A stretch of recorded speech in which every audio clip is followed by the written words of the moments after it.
Global skill development mission में आपका स्वागत है। नेक्स्ट सेक्शन जो हमारे पास अवेलेबल है वो है फंक्शंस के रूप में।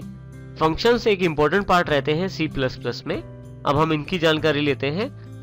सबसे पहला क्वेश्चन है कि हम रीयूजेबिलिटी फीचर को किस प्रकार प्रयोग कर सकते हैं C++ में। यदि हम इसका आंसर दें तो कुछ इस प्रकार से, किसी फंक्शन को एक ब्लॉक भी कह सकते हैं जिसके अंतर्गत हम उन सभी स्टेटमेंट्स को शामिल कर देते हैं जो हमें बार बार एग्जीक्यूट करनी होती हैं, और हम उस फंक्शन के नाम से ही उन सभी स्टेटमेंट्स को दोबारा एग्जीक्यूट कर सकते हैं। यदि हमारा क्वेश्चन ये है कि what is a function, function क्या है, तो उसका उत्तर ये रहेगा कि function is a block of statements used to do some particular work. Function हमारे पास एक ब्लॉक होता है जिसमें काफी सारी स्टेटमेंट्स होती हैं। ये सभी स्टेटमेंट्स मिलकर एक पर्टिकुलर कार्य करती हैं। तो इसका अर्थ ये हुआ कि फंक्शन एक ब्लॉक है जिसका एक नाम होता है जिसको हम प्रयोग कर सकते हैं। फंक्शंस हमारे पास दो तरह के अवेलेबल हैं मुख्य रूप से। सबसे पहले इनबिल्ट फंक्शंस।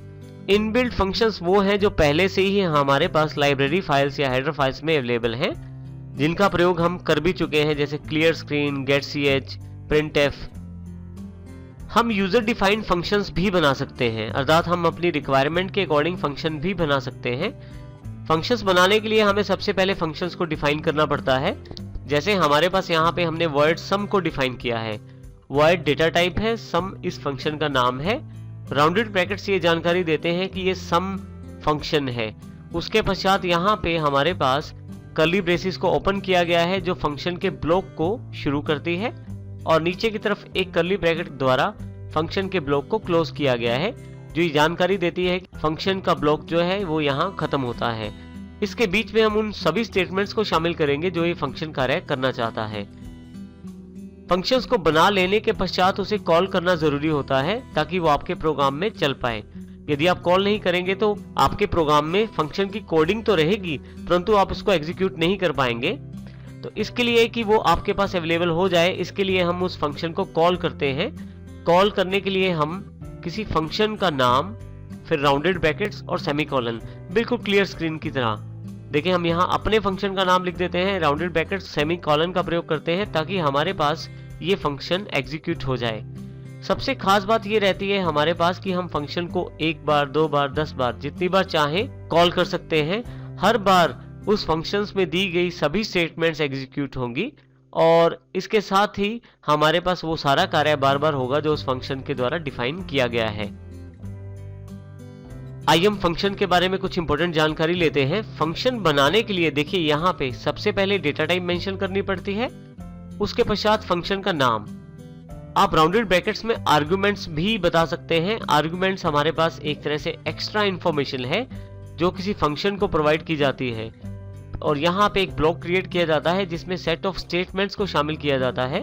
वो स्टेटमेंट्स जो आप चाहते हैं फंक्शन के कॉल करने पर एग्जीक्यूट की जाएं।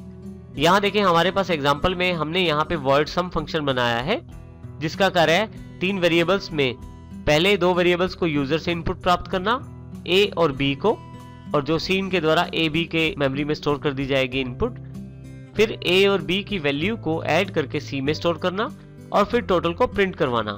इसी तरह से यदि हम राइट हैंड साइड देखें तो यहाँ पे वॉइड के स्थान पर इंटीजर लिया गया है, और सबसे लास्ट में एक रिटर्न स्टेटमेंट का प्रयोग कर लिया गया है। यहाँ पे आउटपुट प्रिंट नहीं करवाया गया। इन दोनों फंक्शंस में क्या फर्क है? यदि हमें केवल प्रिंट करवाना है आउटपुट, कुछ फंक्शन से वापस नहीं लेना है, तो हम यहाँ पे रिटर्न डेटा टाइप में वॉइड का प्रयोग करते हैं। परंतु यदि आप चाहते हैं कि आपका फंक्शन कुछ आपको वापस करे, कुछ रिटर्न करे, तो उस केस में आप यहाँ पे उस डेटा टाइप को लगा सकते हैं जो डेटा टाइप आप उस फंक्शन से वापस चाहते हैं। जैसे मैंने यहाँ रिटर्न स्टेटमेंट के साथ सी का प्रयोग किया है। सी वेरिएबल है इंटीजर डेटा टाइप का। अब हमें जब ये फंक्शन एग्जीक्यूट होगा तो सी की वैल्यू वापस करेगा। क्योंकि सी इंटीजर डेटा टाइप का है, इसलिए हमने यहाँ पे वर्ड के स्थान पर इंटीजर लिया है, अर्थात रिटर्न डेटा टाइप को हमने इंटीजर ले लिया है। परंतु यदि आपके फंक्शन में आप रिटर्न स्टेटमेंट का प्रयोग नहीं करना चाहते, कोई वैल्यू फंक्शन से वापस नहीं चाहते, तो आप उस केस में रिटर्न स्टेटमेंट का प्रयोग मत करें। केवल रिटर्न डेटा टाइप को वॉइड सेट कर दें, और फिर आपके पास देखें किसी भी रिटर्न स्टेटमेंट को लगाने की आवश्यकता नहीं है आपके फंक्शन में। फंक्शन का सबसे प्रमुख कार्य यही रहता है कि एक बड़े प्रोग्राम को छोटे छोटे भागों में बांट दिया जाए और हर एक भाग को एक अलग फंक्शन का नाम दे दिया जाए। उसके पश्चात हमें अगर यदि उस भाग की आवश्यकता है तो हम उसे कॉल करें और उसको एग्जीक्यूट करें, और यदि हम उसको कॉल नहीं करते तो वो फंक्शन एग्जीक्यूट नहीं होगा। आइए अब हम इसको एक एग्जांपल के द्वारा समझते हैं। यहाँ पे देखिए, यहाँ पे हमने एक फंक्शन का नाम रखा है void sum। उसमें हमने 3 वेरिएबल लिए हैं। a और b को यूजर से इनपुट करवाया जाएगा और c में उसका टोटल ट्रांसफर किया जाएगा। फाइनली यहाँ पे हमारे पास एक मैसेज शो कर दिया जाता है टोटल इज, जिसमें c की वैल्यू को भी साथ में शो कर दिया जाता है। अर्थात हमारा सम फंक्शन हमें 2 वेरिएबल्स को जोड़कर उसका सम दिखाता है। इसी तरह से यदि void माइनस की तरफ देखें तो बिल्कुल सेम कार्य हो रहा है। यहाँ पे केवल यहाँ पे b माइनस a कर दिया गया है और माइनस का आउटपुट हमारे पास अवेलेबल हुआ है। मल्टीप्लाई में भी देखिए यहाँ फंक्शन का नाम चेंज है और जो कार्य है उसमें भी थोड़ा सा बदलाव किया गया है। मल्टीप्लाई का सिंबल प्रयोग किया गया है a इंटू बी के साथ, रिजल्ट c में स्टोर करवाया गया है। डिवाइड में भी इसी प्रकार से अलग कार्य किया गया है और फंक्शन का नाम यहाँ पे डिवाइड है।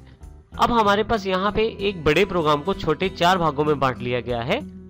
अब जिस फंक्शन को हम यहाँ पे कॉल करना चाहते हैं उस फंक्शन को कॉल किया जा सकता है और उसके कार्य को एग्जीक्यूट किया जा सकता है।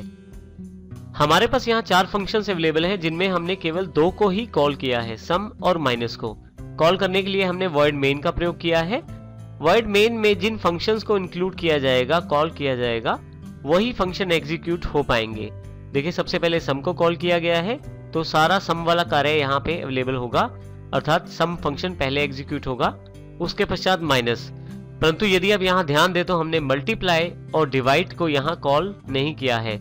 इसका अर्थ है कि ये दोनों फंक्शंस हमारे प्रोग्राम में तो शामिल हैं परंतु एग्जीक्यूट नहीं होंगे क्योंकि इन्हें कॉल नहीं किया गया।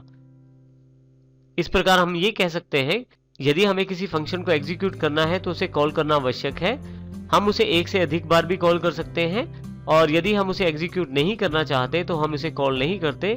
वो हमारी कोडिंग में तो बना रहता है लेकिन वो एग्जीक्यूट नहीं होता, उसका कार्य हमारे पास अवेलेबल नहीं होता।